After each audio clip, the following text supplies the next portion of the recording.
London کے مشہور professor اور مصنف ڈونلڈ بلیک نے اپنی شہرۂ آفاق کتاب what's the use of lectures میں بتایا کہ کسی بھی لیکچر میں اسٹوڈنٹ کا پڑھائی کی طرف دھیان صرف پہلے 25 منٹ تک قائم رہتا ہے.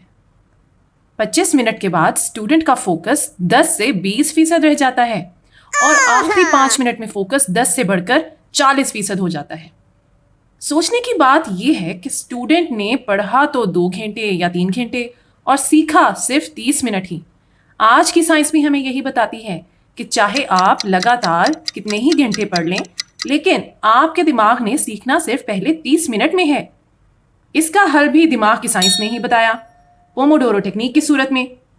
اگر آپ نے لگاتار پڑھنا ہے تو ہر 25 منٹ کے بعد اپنے دماغ کو آرام دیں، یعنی کرسی سے اٹھ کر اپنی پسند کا کوئی کام کر لیں، مثلاً کچھ کھا لیں، واک کر لیں، نہا لیں.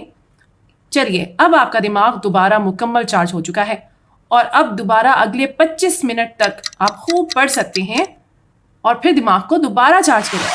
اسی سائیکل کو چلاتے رہیں.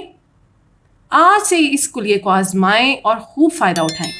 امید ہے کہ آپ اس پیغام کو دوسروں تک پہنچائیں گے. تختی آن لائن کو لائک کریں، شیئر کریں اور اس علم کو دوسروں تک پہنچا دیں.